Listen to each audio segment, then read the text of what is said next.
Chapter 30. Mrs. Jennings came immediately to their room on her return, and without waiting to have her request of admittance answered, opened the door and walked in, with a look of real concern. "How do you do, my dear?" said she in a voice of great compassion to Marianne, who turned away her face without attempting to answer. "How is she, Miss Dashwood? Poor thing, she looks very bad. No wonder. Ay, it is but too true. He is to be married very soon. A good-for-nothing fellow. I have no patience with him. Mrs. Taylor told me of it half an hour ago, and she was told it by a particular friend of Miss Grey herself, else I am sure I should not have believed it, and I was almost ready to sink as it was. Well, said I, all I can say is, that if this be true, he has used a young lady of my acquaintance abominably ill, and I wish with all my soul his wife may plague his heart out. And so I shall always say, my dear, you may depend on it. I have no notion of men's going on in this way, and if I ever meet him again, I will give him such a dressing as he has not had this many a day. But there is one comfort, my dear Miss Marianne, he is not the only young man in the world worth having, and with your pretty face you will never want admirers. Well, poor thing, I won't disturb her any longer, for she had better have her cry out at once, and have done with. The Parrys and Sandersons luckily are coming to-night, you know, and that will amuse her." She then went away, walking on tiptoe out of the room, as if she supposed her young friend's affliction could be increased by noise. Marianne, to the surprise of her sister, determined on dining with them. Elinor even advised her against it, but no, she would go down, she could bear it very well, and the bustle about her would be less. Elinor, pleased to have her governed for a moment by such a motive, though believing it hardly possible that she could sit out the dinner, said no more, and adjusting her dress for her as well as she could, while Marianne still remained on the bed, was ready to assist her into the dining-room as soon as they were summoned to it. When there, though looking most wretchedly, she ate more and was calmer than her sister had expected.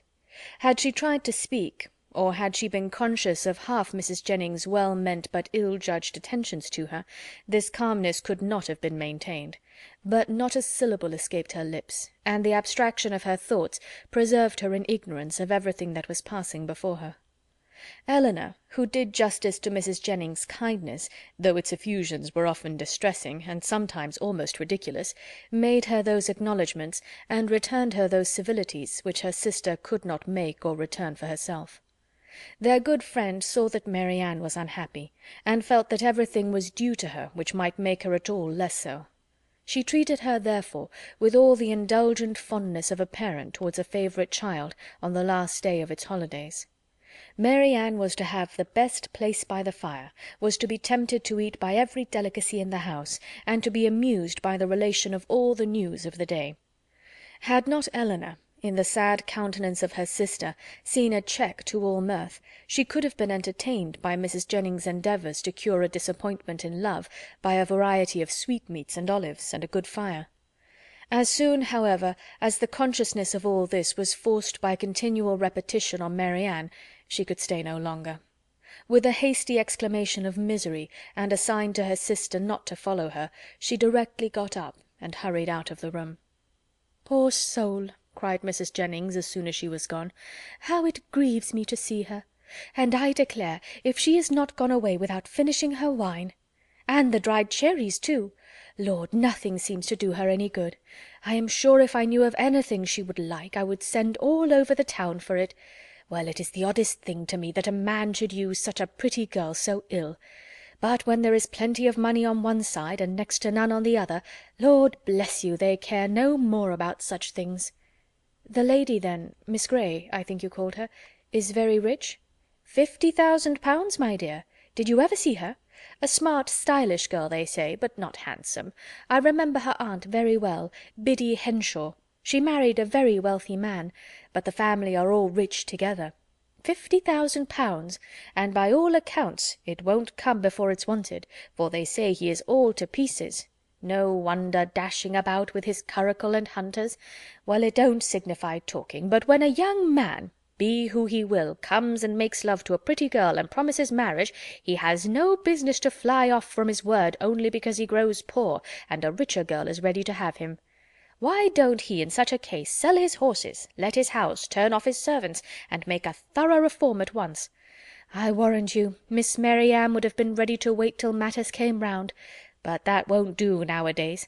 Nothing in the way of pleasure can ever be given up by the young men of this age." "Do you know what kind of a girl Miss Grey is? Is she said to be amiable?"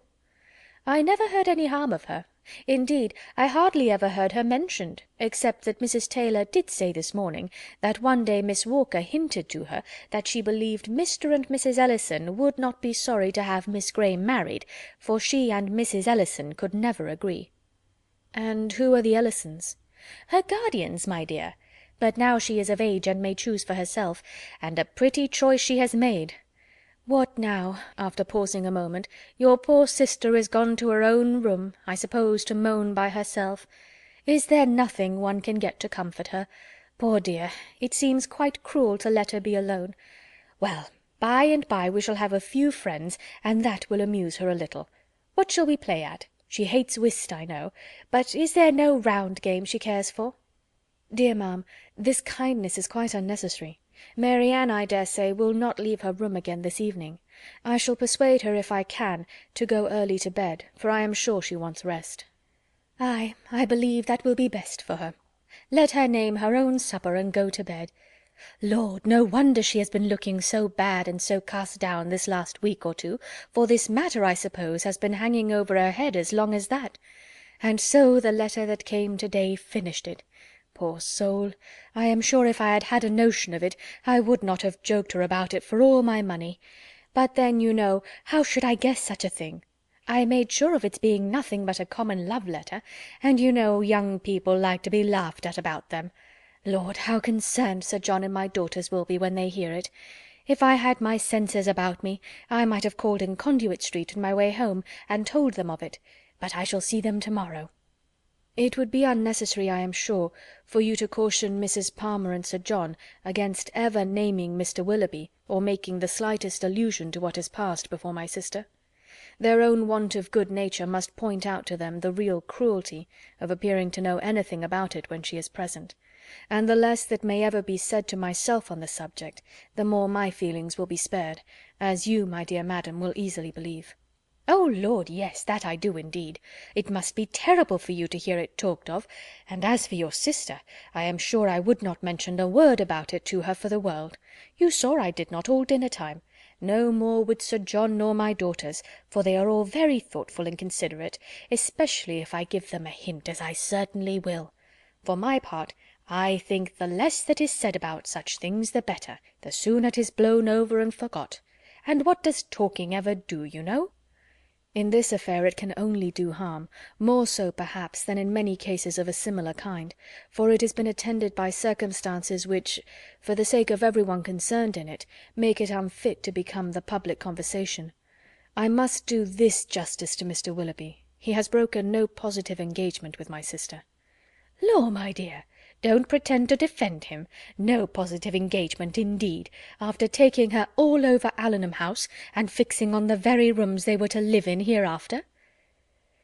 Elinor, for her sister's sake, could not press the subject further, and she hoped it was not required of her for Willoughby's, since though Mary Ann might lose much, he could gain very little by the enforcement of the real truth. After a short silence on both sides, Mrs. Jennings, with all her natural hilarity, burst forth again. "Well, my dear, 'tis a true saying about an ill wind, for it will be all the better for Colonel Brandon. He will have her at last, ay, he will. Mind me now if they aren't married by midsummer. Lord, how he'll chuckle over this news. I hope he will come to-night. It will be all to one a better match for your sister. 2,000 a year without debt or drawback, except the little love-child, indeed. Ay, I had forgot her, but she may be prenticed out at a small cost, and then what does it signify? Delaford is a nice place, I can tell you, exactly what I call a nice old-fashioned place, full of comforts and conveniences, quite shut in with great garden walls that are covered with the best fruit trees in the country, and such a mulberry tree in one corner. Lord, how Charlotte and I did stuff the only time we were there. Then there is a dovecot, some delightful stew-ponds, and a very pretty canal, and everything, in short, that one could wish for. And moreover, it is close to the church, and only 1/4 mile from the turnpike road, so 'tis never dull, for if you only go and sit up in an old yew arbor behind the house, you may see all the carriages that pass along. Oh, 'tis a nice place! A butcher hard by in the village, and the parsonage house within a stone's throw.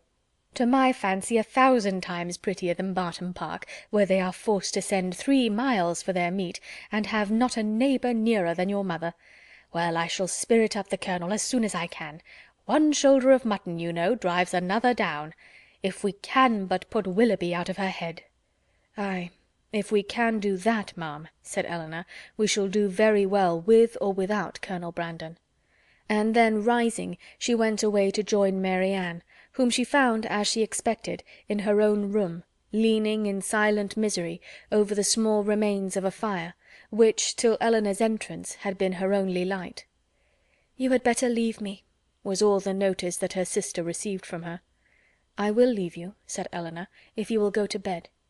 But this, from the momentary perverseness of impatient suffering, she at first refused to do. Her sister's earnest though gentle persuasion, however, soon softened her to compliance, and Elinor saw her lay her aching head on the pillow, and, as she hoped, in a way to get some quiet rest before she left her. In the drawing-room, whither she then repaired, she was soon joined by Mrs. Jennings, with a wine-glass full of something in her hand. "My dear," said she, entering, "I have just recollected that I have some of the finest old Constantia wine in the house that ever was tasted, so I have brought a glass of it for your sister. My poor husband, how fond he was of it! Whenever he had a touch of his old colicky gout, he said it did him more good than anything else in the world. Do take it to your sister." "Dear ma'am," replied Elinor, smiling at the difference of the complaints for which it was recommended, "how good you are! But I have just left Mary Ann in bed, and I hope almost asleep, and as I think nothing will be of so much service to her as rest, if you will give me leave, I will drink the wine myself." Mrs. Jennings, though regretting that she had not been 5 minutes earlier, was satisfied with the compromise, and Elinor, as she swallowed the chief of it, reflected that though its effects on a colicky gout were at present of little importance to her, its healing powers on a disappointed heart might be as reasonably tried on herself as on her sister. Colonel Brandon came in while the party were at tea, and by his manner of looking round the room for Mary Ann, Elinor immediately fancied that he neither expected nor wished to see her there, and in short, that he was already aware of what occasioned her absence. Mrs. Jennings was not struck by the same thought, for soon after his entrance she walked across the room to the tea-table where Elinor presided, and whispered, "The Colonel looks as grave as ever, you see. He knows nothing of it. Do tell him, my dear." He shortly afterwards drew a chair close to hers, and with a look which perfectly assured her of his good information, inquired after his sister. "Mary Ann is not well," said she. "She has been indisposed all day, and we have persuaded her to go to bed." "Perhaps, then," he hesitatingly replied, "what I heard this morning may be— there may be more truth in it than I could believe possible at first." "What did you hear?" "That a gentleman, whom I had reason to think— in short, that a man whom I knew to be engaged— but how shall I tell you? If you know it already, as surely you must, I may be spared." "You mean," answered Elinor, with forced calmness, "Mr. Willoughby's marriage with Miss Grey. Yes, we do know it all. This seems to have been a day of general elucidation, for this very morning first unfolded it to us. Mr. Willoughby is unfathomable. Where did you hear it?" "In a stationer's shop in Pall Mall, where I had business. 2 ladies were waiting for their carriage, and one of them was giving the other an account of the intended match, in a voice so little attempting concealment that it was impossible for me not to hear all. The name of Willoughby, John Willoughby, frequently repeated, first caught my attention, and what followed was a positive assertion that everything was now finally settled respecting his marriage with Miss Grey. It was no longer to be a secret. It would take place even within a few weeks, with many particulars of preparations and other matters. One thing especially I remember, because it served to identify the man still more. As soon as the ceremony was over, they were to go to Combe Magna, his seat in Somersetshire. My astonishment! But it would be impossible to describe what I felt. The communicative lady I learnt on inquiry, for I stayed in the shop till they were gone, was a Mrs. Ellison, and that, as I have been since informed, is the name of Miss Grey's guardian." "It is. But have you likewise heard that Miss Grey has £50,000? In that, if in anything, we may find an explanation." "It may be so. But Willoughby is capable, at least I think—" He stopped for a moment, then added in a voice which seemed to distrust itself, "And your sister, how did she—" "Her sufferings have been very severe. I have only to hope that they may be proportionately short. It is a most cruel affliction. Till yesterday, I believe, she never doubted his regard, and even now, perhaps, but I am almost convinced that he never was really attached to her. He has been very deceitful, and in some points there seems a hardness of heart about him." "Ah," said Colonel Brandon, "there is indeed. But your sister does not, I think you said so, she does not consider quite as you do." "You know her disposition, and you may believe how eagerly she would still justify him if she could." He made no answer, and soon afterwards, by the removal of the tea things and the arrangement of the card parties, the subject was necessarily dropped. Mrs. Jennings, who had watched them with pleasure while they were talking, and who expected to see the effect of Miss Dashwood's communication in such an instantaneous gaiety on Colonel Brandon's side, as might have become a man in the bloom of youth, of hope and happiness, saw him, with amazement, remain the whole evening more serious and thoughtful than usual. Chapter 31. From a night of more sleep than she had expected, Mary Ann awoke the next morning to the same consciousness of misery in which she had closed her eyes. Elinor encouraged her as much as possible to talk of what she felt, and before breakfast was ready they had gone through the subject again and again, and with the same steady conviction and affectionate counsel on Elinor's side, the same impetuous feelings and varying opinions on Mary Ann's as before. Sometimes she could believe Willoughby to be as unfortunate and as innocent as herself, and at others lost every consolation in the impossibility of acquitting him. At one moment she was absolutely indifferent to the observation of all the world, at another she would seclude herself from it forever, and at a third could resist it with energy.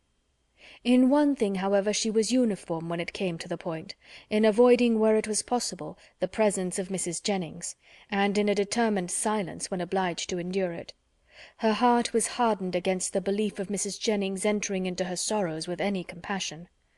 "No, no, no, it cannot be," she cried. "She cannot feel. Her kindness is not sympathy, her good nature is not tenderness. All that she wants is gossip, and she only likes me now because I supply it." Elinor had not needed this to be assured of the injustice to which her sister was often led in her opinion of others, by the irritable refinement of her own mind, and the too great importance placed by her on the delicacies of a strong sensibility and the graces of a polished manner. Like half the rest of the world, if more than half there be that are clever and good, Mary Ann, with excellent abilities and an excellent disposition, was neither reasonable nor candid. She expected from other people the same opinions and feelings as her own, and she judged of their motives by the immediate effect of their actions on herself. Thus a circumstance occurred, while the sisters were together in their room after breakfast, which sunk the heart of Mrs. Jennings still lower in her estimation, because through her own weakness it chanced to prove a source of fresh pain to herself, though Mrs. Jennings was governed in it by an impulse of the utmost goodwill. With a letter in her outstretched hand, and countenance gaily smiling, from the persuasion of bringing comfort, she entered their room, saying, "Now, my dear, I bring you something that I am sure will do you good." Mary Ann heard enough. In one moment her imagination placed before her a letter from Willoughby, full of tenderness and contrition, explanatory of all that had passed, satisfactory, convincing, and instantly followed by Willoughby himself rushing eagerly into the room to enforce at her feet, by the eloquence of his eyes, the assurances of his letter. The work of one moment was destroyed by the next. The handwriting of her mother, never till then unwelcome, was before her, and in the acuteness of the disappointment which followed such an ecstasy of more than hope, she felt as if till that instant she had never suffered. The cruelty of Mrs. Jennings no language, within her reach in her moments of happiest eloquence, could have expressed, and now she could reproach her only by the tears which streamed from her eyes with passionate violence, a reproach, however, so entirely lost on its object, that after many expressions of pity she withdrew, still referring her to the letter of comfort. But the letter, when she was calm enough to read it, brought little comfort. Willoughby filled every page.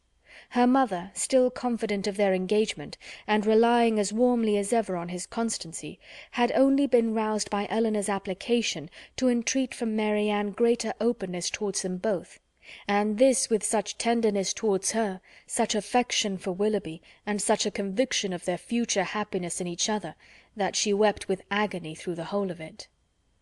All her impatience to be at home again now returned. Her mother was dearer to her than ever, dearer through the very excess of her mistaken confidence in Willoughby, and she was wildly urgent to be gone. Elinor, unable herself to determine whether it were better for Mary Anne to be in London or at Barton, offered no counsel of her own, except of patience till their mother's wishes could be known; and at length she obtained her sister's consent to wait for that knowledge. Mrs. Jennings left them earlier than usual, for she could not be easy till the Middletons and Palmers were able to grieve as much as herself, and positively refusing Elinor's offered attendance, went out alone for the rest of the morning. Elinor, with a very heavy heart, aware of the pain she was going to communicate, and perceiving by Mary Anne's letter how ill she had succeeded in laying any foundation for it, then sat down to write her mother an account of what had passed, and entreat her directions for the future; while Mary Anne, who came into the drawing-room on Mrs. Jennings going away, remained fixed at the table where Elinor wrote, watching the advancement of her pen, grieving over her for the hardship of such a task, and grieving still more fondly over its effect on her mother. In this manner they had continued about a quarter of an hour, when Mary Anne, whose nerves could not then bear any sudden noise, was startled by a rap at the door. "Who can this be?" cried Elinor. "So early, too! I thought we had been safe." Mary Anne moved to the window. "It is Colonel Brandon," said she with vexation. "We are never safe from him." "He will not come in, as Mrs. Jennings is from home." "I will not trust to that," retreating to her own room. "A man who has nothing to do with his own time has no conscience in his intrusion on that of others." The event proved her conjecture right, though it was founded on injustice and error; for Colonel Brandon did come in, and Elinor, who was convinced that solicitude for Mary Anne brought him thither, and who saw that solicitude in his disturbed and melancholy look, and in his anxious though brief inquiry after her, could not forgive her sister for esteeming him so lightly. "I met Mrs. Jennings in Bond Street," said he, after the first salutation, "and she encouraged me to come on; and I was the more easily encouraged because I thought it possible that I might find you alone, which I was very desirous of doing. My object, my wish, my sole wish in desiring it, I hope, I believe it is to be a means of giving comfort— no, I must not say comfort, not present comfort, but conviction, lasting conviction to your sister's mind. My regard for her, for yourself, for your mother, will you allow me to prove it by relating some circumstances which nothing but a very sincere regard, nothing but an earnest desire of being useful, I think I am justified, though where so many hours have been spent in convincing myself that I am right, is there not some reason to fear that I may be wrong?" He stopped. "I understand you," said Elinor. "You have something to tell me of Mr. Willoughby that will open his character farther. Your telling it will be the greatest act of friendship that can be shown Mary Anne. My gratitude will be ensured immediately by any information tending to that end, and hers must be gained by it in time. Pray, pray let me hear it." "You shall. And to be brief, when I quitted Barton last October— but this will give you no idea. I must go further back. You will find me a very awkward narrator, Miss Dashwood. I hardly know where to begin. A short account of myself, I believe, will be necessary, and it shall be a short one. On such a subject," sighing heavily, "can I have little temptation to be diffuse." He stopped a moment for recollection, and then with another sigh went on. "You have probably entirely forgotten a conversation— it is not to be supposed that it could make any impression on you— a conversation between us one evening at Barton Park. It was the evening of a dance, in which I alluded to a lady I had once known, as resembling in some measure your sister Mary Anne." "Indeed," answered Elinor, "I have not forgotten it." He looked pleased by this remembrance, and added, "If I am not deceived by the uncertainty, the partiality of tender recollection, there is a very strong resemblance between them, as well in mind as person." the same warmth of heart, the same eagerness of fancy and spirits. This lady was one of my nearest relations, an orphan from her infancy, and under the guardianship of my father. Our ages were nearly the same, and from our earliest years we were playfellows and friends. I cannot remember the time when I did not love Eliza, and my affection for her as we grew up was such as perhaps, judging from my present forlorn and cheerless gravity, you might think me incapable of having ever felt. Hers for me was, I believe, fervent as the attachment of your sister to Mr. Willoughby, and it was, though from a different cause, no less unfortunate. At 17 she was lost to me forever. She was married against her inclination to my brother. Her fortune was large, and our family estate much encumbered, and this, I fear, is all that can be said for the conduct of one who was at once her uncle and guardian. My brother did not deserve her. He did not even love her. I had hoped that her regard for me would support her under any difficulty, and for some time it did. But at last the misery of her situation, for she experienced great unkindness, overcame all her resolution, and though she had promised me that nothing— but how blindly I relate! I have never told you how this was brought on. We were within a few hours of eloping together for Scotland. The treachery or the folly of my cousin's maid betrayed us. I was banished to the house of a relation far distant, and she was allowed no liberty, no society, no amusement, till my father's point was gained. I had depended on her fortitude too far, and the blow was a severe one. But had her marriage been happy, so young as I then was, a few months must have reconciled me to it, or at least I should not have now to lament it. This, however, was not the case. My brother had no regard for her. His pleasures were not what they ought to have been, and from the first he treated her unkindly. The consequence of this upon a mind so young, so lively, so inexperienced as Mrs. Brandon's, was but too natural. She resigned herself at first to all the misery of her situation, and happy had it been if she had not lived to overcome those regrets which the remembrance of me occasioned. But can we wonder that, with such a husband to provoke inconstancy, and without a friend to advise or restrain her, for my father lived only a few months after their marriage, and I was with my regiment in the East Indies, she should fall? Had I remained in England, perhaps— but I meant to promote the happiness of both by removing from her for years, and for that purpose had procured my exchange. The shock which her marriage had given me," he continued, in a voice of great agitation, "was of trifling weight, was nothing to what I felt when I heard, about 2 years afterwards, of her divorce. It was that which threw this gloom. Even now the recollection of what I suffered—" He could say no more, and rising hastily walked for a few minutes about the room. Eleanor, affected by his relation, and still more by his distress, could not speak. He saw her concern, and coming to her took her hand, pressed it, and kissed it with grateful respect. A few minutes more of silent exertion enabled him to proceed with composure. "It was nearly 3 years after this unhappy period before I returned to England. My first care when I did arrive was of course to seek for her, but the search was as fruitless as it was melancholy. I could not trace her beyond her first seducer, and there was every reason to fear that she had removed from him only to sink deeper in a life of sin. Her legal allowance was not adequate to her fortune, nor sufficient for her comfortable maintenance, and I learned from my brother that the power of receiving it had been made over some months before to another person. He imagined, and calmly could he imagine it, that her extravagance and consequent distress had obliged her to dispose of it for some immediate relief. At last, however, and after I had been 6 months in England, I did find her. Regard for a former servant of my own, who had since fallen into misfortune, carried me to visit him in a sponging house, where he was confined for debt, and there, the same house, under a similar confinement, was my unfortunate sister, so altered, so faded, worn down by acute suffering of every kind.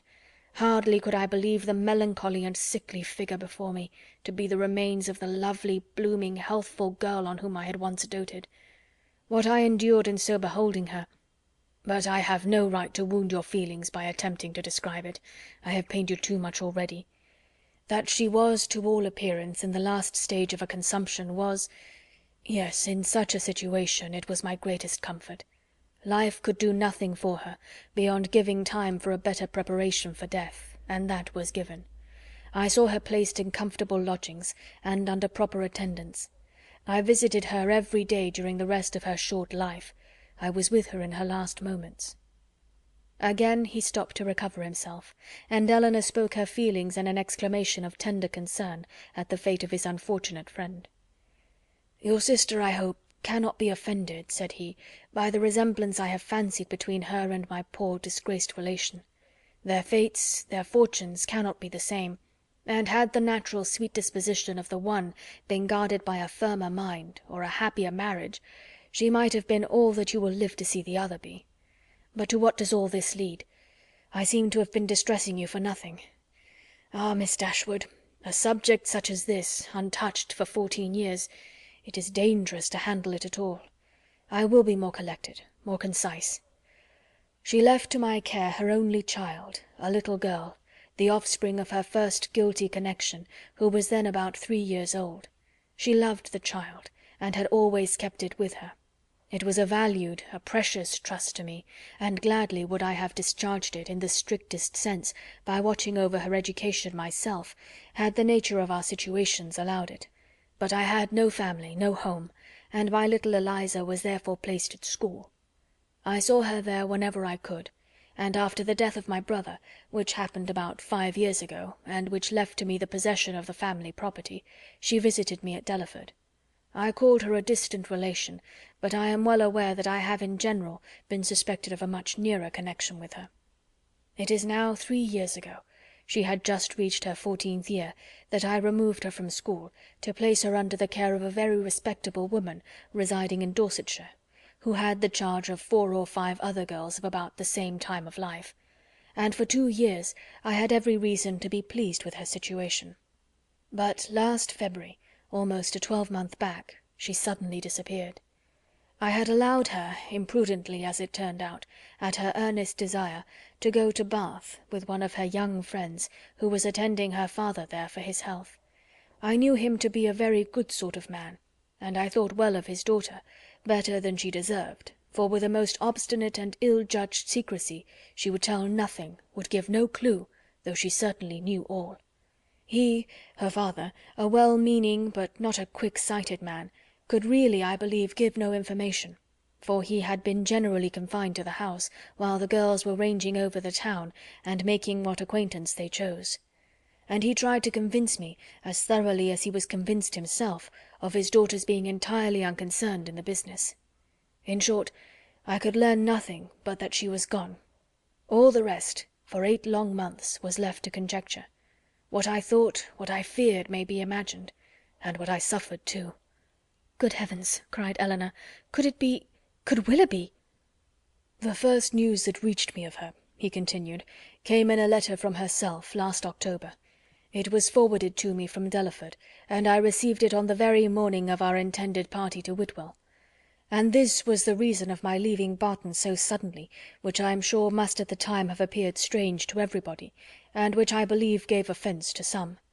Little did Mr. Willoughby imagine, I suppose, when his looks censured me for incivility in breaking up the party, that I was called away to the relief of one whom he had made poor and miserable. But had he known it, what would it have availed? Would he have been less gay or less happy in the smiles of your sister?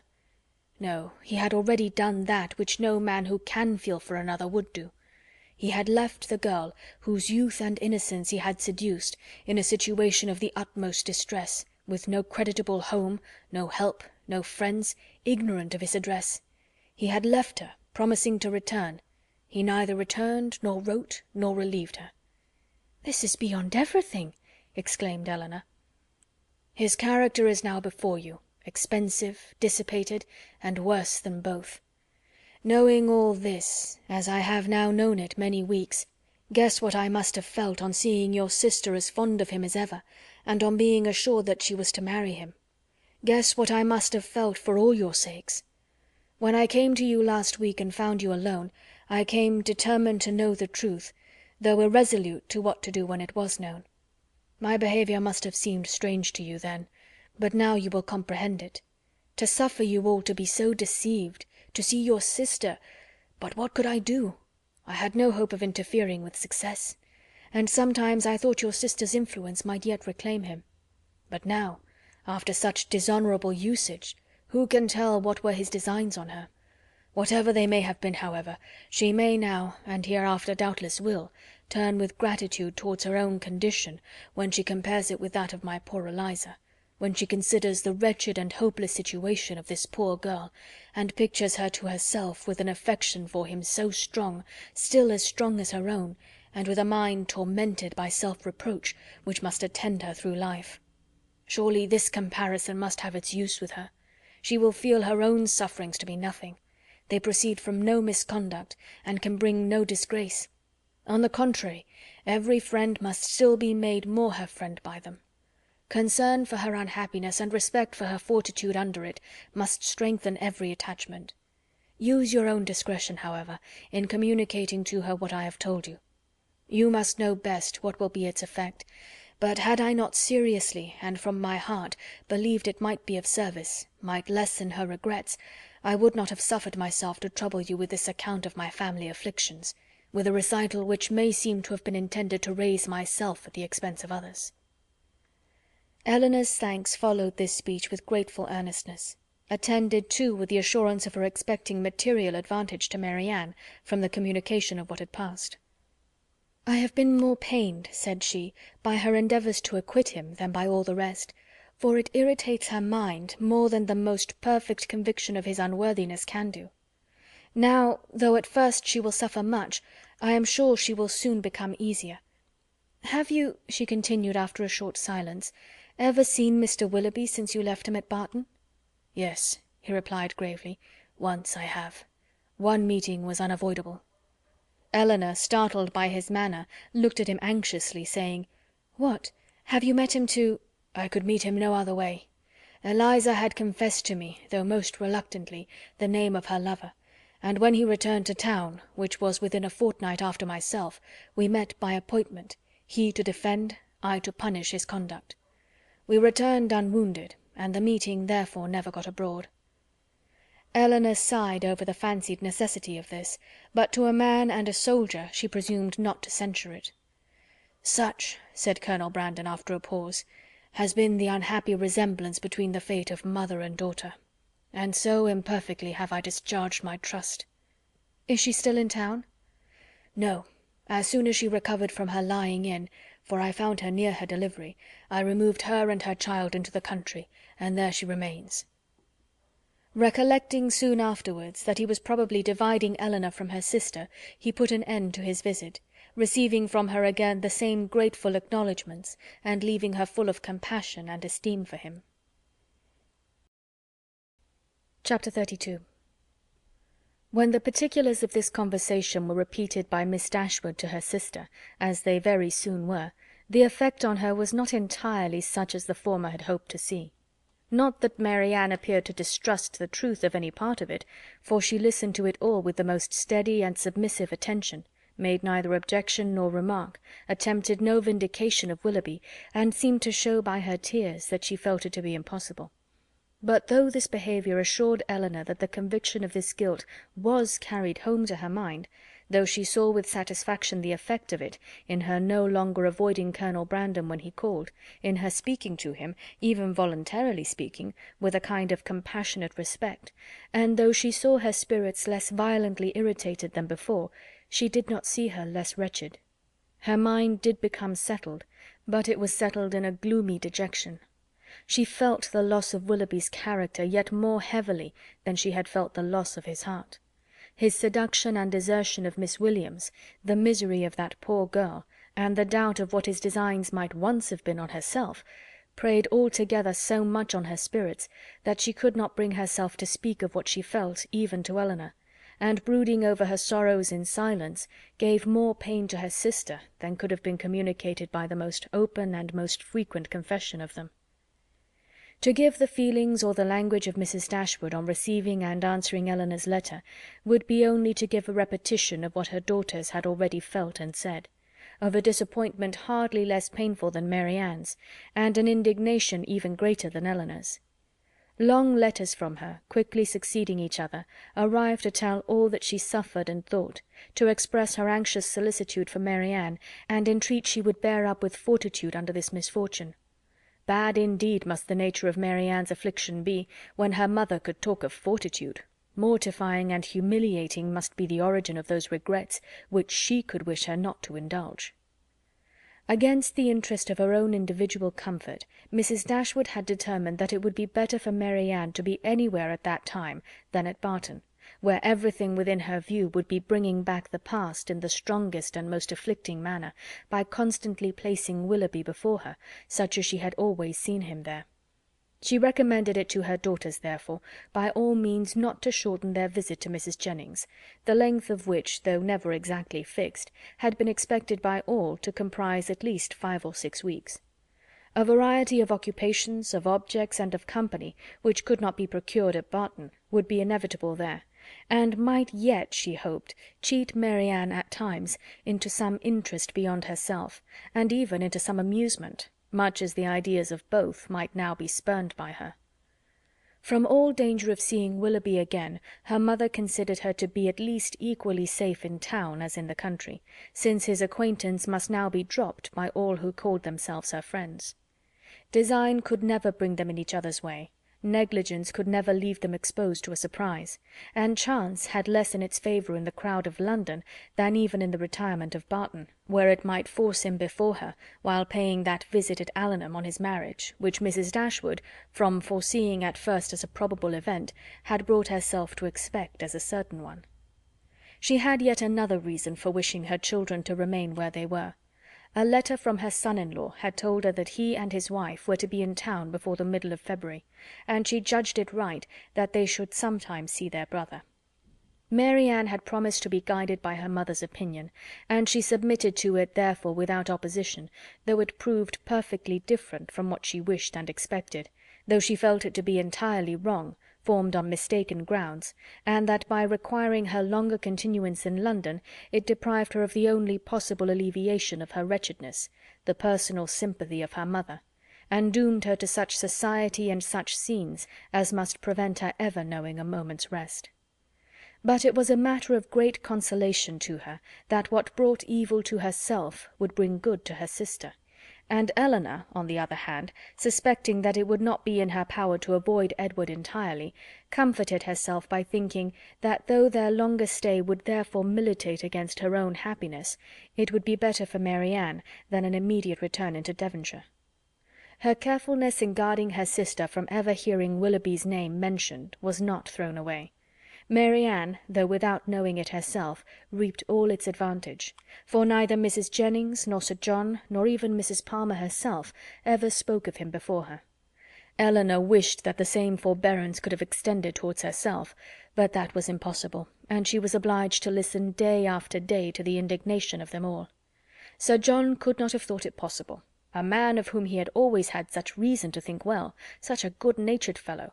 He did not believe there was a bolder rider in England. It was an unaccountable business. He wished him at the devil with all his heart. He would not speak another word to him, meet him where he might, for all the world. No, not if it were to be by the side of Barton Covert, and they were kept watching for 2 hours together. Such a scoundrel of a fellow, such a deceitful dog. It was only the last time they met that he had offered him one of Folly's puppies, and this was the end of it. Mrs. Palmer in her way was equally angry. She was determined to drop his acquaintance immediately, and she was very thankful that she had never been acquainted with him at all. She wished with all her heart Combe Magna was not so near Cleveland, but it did not signify, for it was a great deal too far off to visit. She hated him so much that she was resolved never to mention his name again, and she should tell everybody she saw how good for nothing he was. The rest of Mrs. Palmer's sympathy was shown in procuring all the particulars in her power of the approaching marriage, and communicating them to Elinor.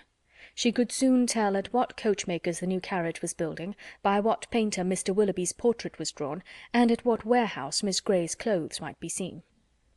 The calm and polite unconcern of Lady Middleton on the occasion was a happy relief to Elinor's spirits, oppressed as they often were by the clamorous kindness of the others. It was a great comfort to her to be sure of exciting no interest in one person at least among their circle of friends.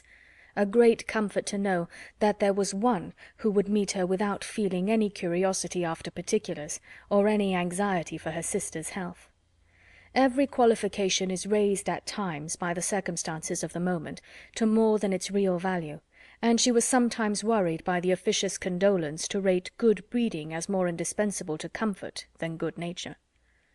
Lady Middleton expressed her sense of the affair about once every day, or twice, if the subject occurred very often, by saying, "It is very shocking indeed," and by the means of this continual though gentle vent was able not only to see the Miss Dashwoods from the first without the smallest emotion, but very soon to see them without recollecting a word of the matter. And having thus supported the dignity of her own sex, and spoken her decided censure of what was wrong in the other, she thought herself at liberty to attend to the interest of her own assemblies, and therefore determined, though rather against the opinion of Sir John, that as Mrs. Willoughby would at once be a woman of elegance and fortune, to leave her card with her as soon as she married. Colonel Brandon's delicate, unobtrusive inquiries were never unwelcome to Miss Dashwood. He had abundantly earned the privilege of intimate discussion of her sister's disappointment by the friendly zeal with which he had endeavoured to soften it, and they always conversed with confidence. His chief reward for the painful exertion of disclosing past sorrows and present humiliations was given in the pitying eye with which Mary Anne sometimes observed him, and the gentleness of her voice whenever, though it did not happen often, she was obliged, or could oblige herself, to speak to him. These assured him that his exertion had produced an increase of goodwill towards himself, and these gave Elinor hopes of its being farther augmented hereafter. But Mrs. Jennings, who knew nothing of all this, who knew only that the Colonel continued as grave as ever, and that she could neither prevail on him to make the offer himself, nor commission her to make it for him, began, at the end of 2 days, to think that instead of midsummer they would not be married till Michaelmas, and by the end of a week that it would not be a match at all. The good understanding between the Colonel and Miss Dashwood seemed rather to declare that the honours of the mulberry tree, the canal, and the yew arbour would all be made over to her, and Mrs. Jennings had, for the time, ceased to think at all of Mrs. Ferrars. Early in February, within a fortnight from the receipt of Willoughby's letter, Elinor had the painful office of informing her sister that he was married. She had taken care to have the intelligence conveyed to herself as soon as it was known that the ceremony was over, as she was desirous that Mary Anne should not receive the first notice of it from the public papers, which she saw her eagerly examining every morning. She received the news with resolute composure, made no observation on it, and at first shed no tears. But after a short time they would burst out, and for the rest of the day she was in a state hardly less pitiable than when she first learnt to expect the event. The Willoughbys left town as soon as they were married, and Elinor now hoped, as there could be no danger of her seeing either of them, to prevail on her sister, who had never yet left the house since the first blow fell, to go out again by degrees, as she had done before. About this time the two Miss Steeles, lately arrived at their cousin's house in Bartlett's Buildings, Holborn, presented themselves again before their more grand relations in Conduit and Berkeley Streets, and were welcomed by them all with great cordiality. Elinor only was sorry to see them. Their presence always gave her pain, and she hardly knew how to make a very gracious return to the overpowering delight of Lucy in finding her still in town. "I should have been quite disappointed if I had not found you here still," she said repeatedly, with a strong emphasis on the word. "But I always thought I should. I was almost sure you would not leave London yet awhile, though you told me, you know, at Barton, that you should not stay above a month. But I thought at the time that you would most likely change your mind when it came to the point. It would have been such a great pity to have went away before your brother and sister came. And now, to be sure, you will be in no hurry to be gone. I am amazingly glad you did not keep your word." Elinor perfectly understood her, and was forced to use all her self-command to make it appear that she did not. "Well, my dear," said Mrs. Jennings, "and how did you travel?" "Not in the stage, I assure you," replied Miss Steele with quick exultation. "We came post all the way, and had a very smart beau to attend us. Dr. Davies was coming to town, and so we thought we'd join him in a post-chaise, and he behaved very genteelly and paid 10 or 12 shillings more than we did." "Oh, oh!" cried Mrs. Jennings. "Very pretty indeed. And the doctor is a single man, I warrant you." "There now," said Miss Steele, affectedly simpering. "Everybody laughs at me so about the doctor, and I cannot think why. My cousins say they are sure I have made a conquest, but for my part I declare I never think about him from one hour's end to another. 'Lord, here comes your beau, Nancy,' my cousin said t'other day, when she saw him crossing the street to the house. 'My beau, indeed,' said I cannot think who you mean. The doctor is no beau of mine.' 'Ay, ay, that is very pretty talking, but it won't do. The doctor is the man, I see.' 'No, indeed,' replied her cousin with affected earnestness, 'and I beg you will contradict it if you ever hear it talked of.' Mrs. Jennings directly gave her the gratifying assurance that she certainly would not, and Miss Steele was made completely happy. "I suppose you will go and stay with your brother and sister, Miss Dashwood, when they come to town," said Lucy, returning after a cessation of hostile hints to the charge. "No, I do not think we shall." "Oh, yes, I dare say you will." Elinor would not humour her by further opposition. "What a charming thing it is that Mrs. Dashwood can spare you both for so long a time together." "Long a time indeed," interposed Mrs. Jennings. "Why, their visit is but just begun." Lucy was silenced. "I am sorry we cannot see your sister, Miss Dashwood," said Miss Steele. "I am sorry she is not well," for Marianne had left the room on their arrival. "You are very good.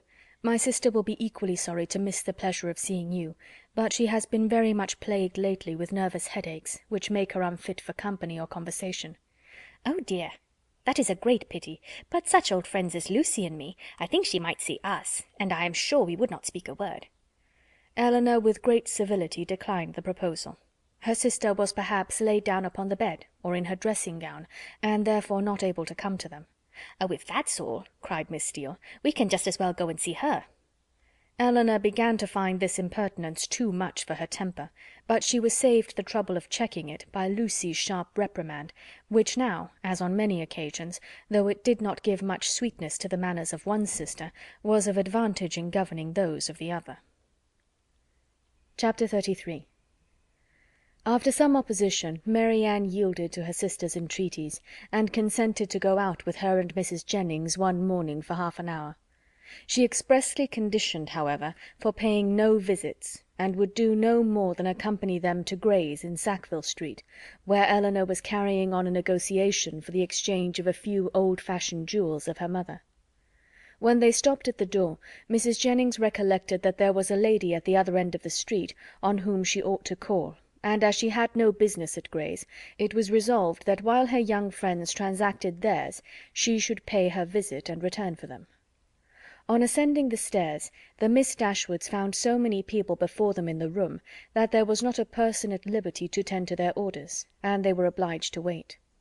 All that could be done was to sit down at that end of the counter which seemed to promise the quickest succession.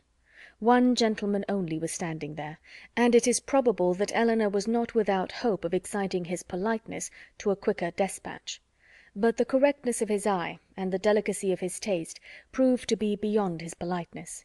He was giving orders for a toothpick case for himself, and till its size, shape, and ornaments were determined, all of which, after examining and debating for a quarter of an hour over every toothpick case in the shop, were finally arranged by his own inventive fancy, he had no leisure to bestow any other attention on the two ladies than what was comprised in 3 or 4 very broad stares, a kind of notice which served to imprint on Elinor the remembrance of a person and face, of strong, natural, sterling insignificance, though adorned in the first style of fashion.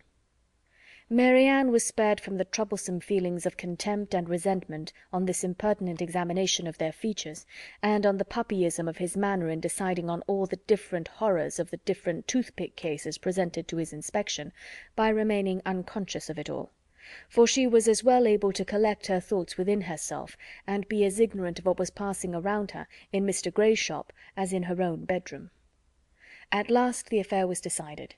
The ivory, the gold, and the pearls all received their appointment, and the gentleman, having named the last day on which his existence could be continued without the possession of the toothpick case, drew on his gloves with leisurely care, and bestowing another glance on the Miss Dashwoods, but such a one as seemed rather to demand than express admiration, walked off with a happy air of real conceit and affected indifference. Elinor lost no time in bringing her business forward, was on the point of concluding it, when another gentleman presented himself at her side. She turned her eyes towards his face, and found him with some surprise to be her brother.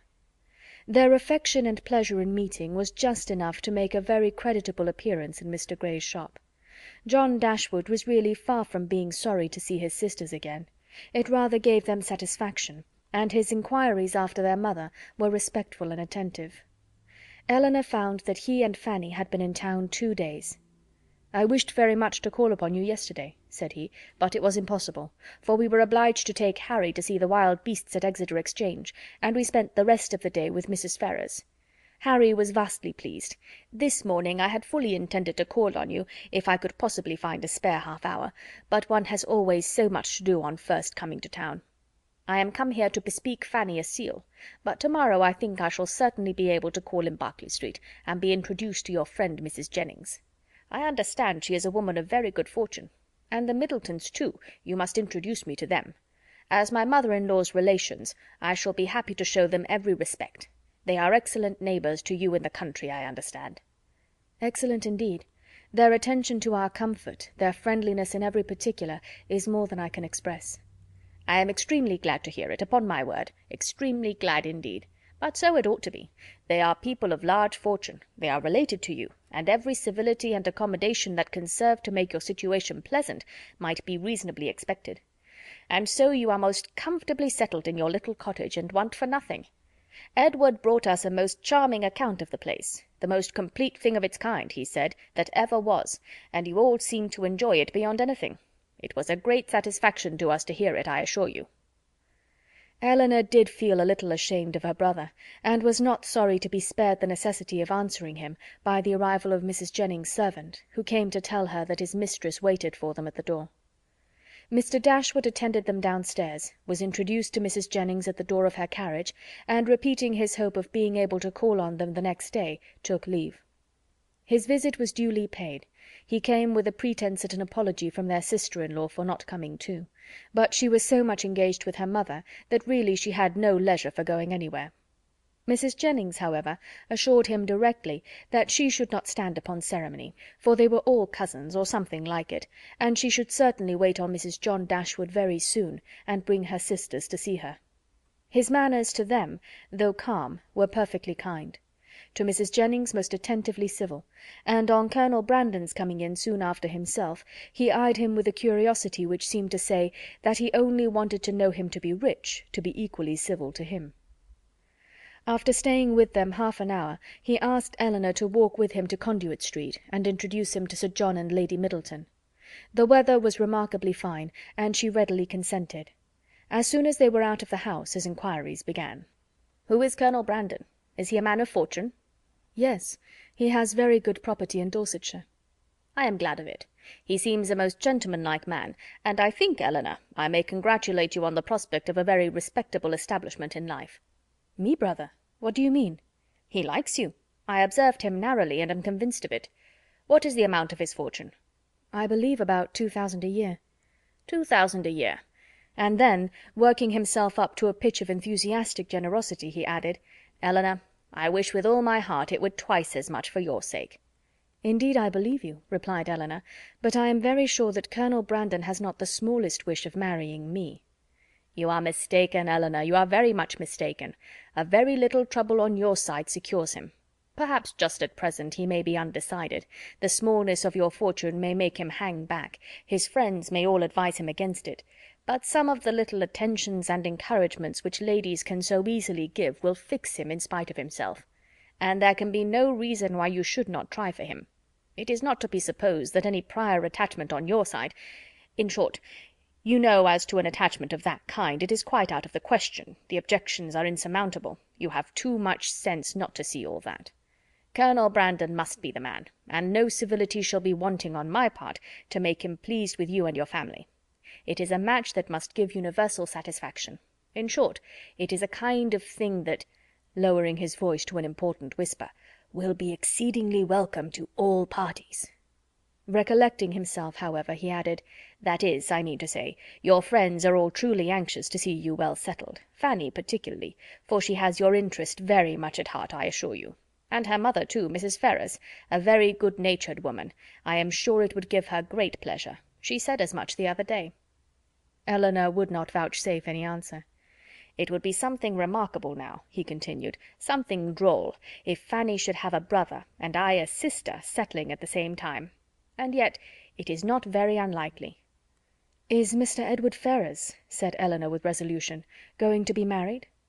"It is not actually settled, but there is such a thing in agitation. He has a most excellent mother. Mrs. Ferrars, with the utmost liberality, will come forward and settle on him 1,000 a year if the match takes place. The lady is the Honourable Miss Morton, only daughter of the late Lord Morton, with 30,000 pounds, a very desirable connection on both sides, and I have not a doubt of its taking place in time. 1,000 a year is a great deal for a mother to give away, to make over for ever. But Mrs. Ferrars has a noble spirit. To give you another instance of her liberality, the other day, as soon as we came to town, aware that money could not be very plenty with us just now, she put bank-notes into Fanny's hands to the amount of 200 pounds, and extremely acceptable it is, for we must live at a great expense while we are here." He paused for her assent and compassion, and she forced herself to say, "Your expenses both in town and country must certainly be considerable, but your income is a large one." "Not so large, I dare say, as many people suppose. I do not mean to complain, however. It is undoubtedly a comfortable one, and I hope will in time be better. The enclosure of Norland Common, now carrying on, is a most serious drain, and then I have made a little purchase within this half year, East Kingham Farm, you must remember the place, where old Gibson used to live. The land was so very desirable for me in every respect, so immediately adjoining my own property, that I felt it my duty to buy it. I could not have answered it to my conscience to let it fall into any other hands. A man must pay for his convenience, and it has cost me a vast deal of money." "More than you think it really and intrinsically worth?" "Why, I hope not that. I might have sold it again the next day for more than I gave. But with regard to the purchase money, I might have been very unfortunate indeed, for the stocks were at that time so low that if I had not happened to have the necessary sum in my banker's hands, I must have sold out to very great loss." Eleanor could only smile. "Other great and inevitable expenses, too, we have had on first coming to Norland. Our respected father, as you well know, bequeathed all the Stanhill effects that remained at Norland, and very valuable they were, to your mother. Far be it from me to repine at his doing so. He had an undoubted right to dispose of his own property as he chose. But in consequence of it, we have been obliged to make large purchases of linen, china, etc., to supply the place of what was taken away. You may guess, after all these expenses, how very far we must be from being rich, and how acceptable Mrs. Ferrars's kindness is." "Certainly," said Eleanor, "and assisted by her liberality, I hope you may yet live to be in easy circumstances." "Another year or two may do much towards it," he gravely replied. "But, however, there is still a great deal to be done. There is not a stone laid of Fanny's greenhouse, and nothing but the plan of the flower garden marked out." "Where is the greenhouse to be?" "Upon the knoll behind the house. The old walnut trees are all come down to make room for it. It will be a very fine object from many parts of the park, and the flower garden will slope down just before it, and be exceedingly pretty. We have cleared away all the old thorns that grew in patches over the brow." Eleanor kept her concern and her censure to herself, and was very thankful that Mary Ann was not present to share the provocation. Having now said enough to make his poverty clear, and to do away the necessity of buying a pair of earrings for each of his sisters, in his next visit at Gray's, his thoughts took a cheerfuller turn, and he began to congratulate Eleanor on having such a friend as Mrs. Jennings.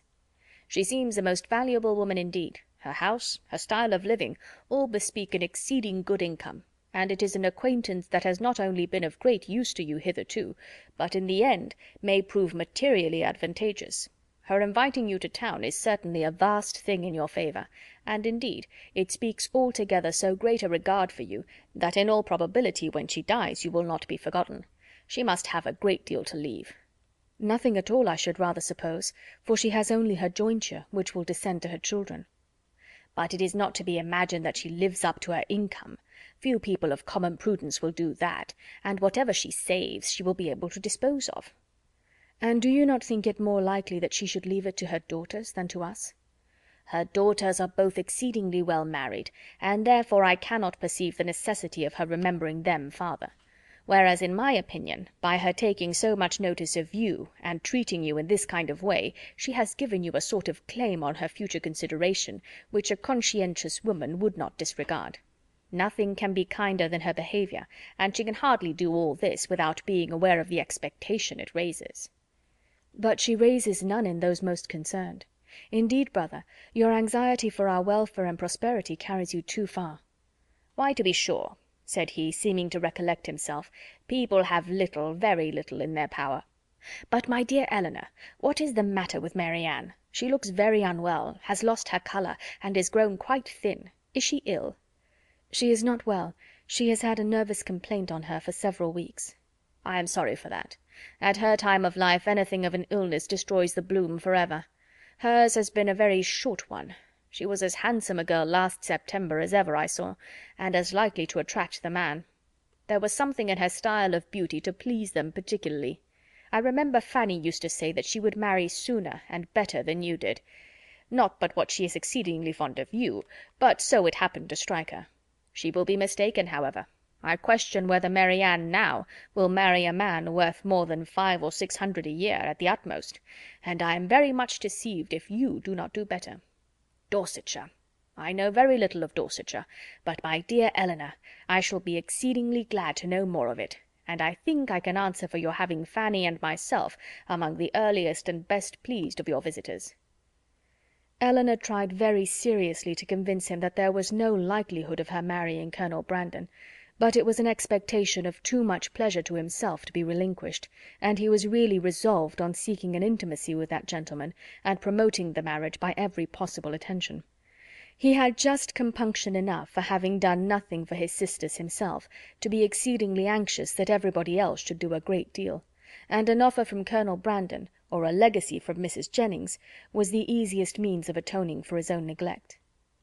They were lucky enough to find Lady Middleton at home, and Sir John came in before their visit ended. Abundance of civilities passed on all sides. Sir John was ready to like anybody, and though Mr. Dashwood did not seem to know much about horses, he soon set him down as a very good-natured fellow, while Lady Middleton saw enough of fashion in his appearance to think his acquaintance worth having, and Mr. Dashwood went away delighted with both. "I shall have a charming account to carry to Fanny," said he, as he walked back with his sister. "Lady Middleton is really a most elegant woman, such a woman as I am sure Fanny will be glad to know; and Mrs. Jennings, too, an exceedingly well-behaved woman, though not so elegant as her daughter. Your sister need not have any scruple even of visiting her, which, to say the truth, has been a little the case, and very naturally, for we only knew that Mrs. Jennings was the widow of a man who had got all his money in a low way, and Fanny and Mrs. Ferrars were both strongly prepossessed, that neither she nor her daughters were such kind of women as Fanny would like to associate with. But now I can carry her a most satisfactory account of both."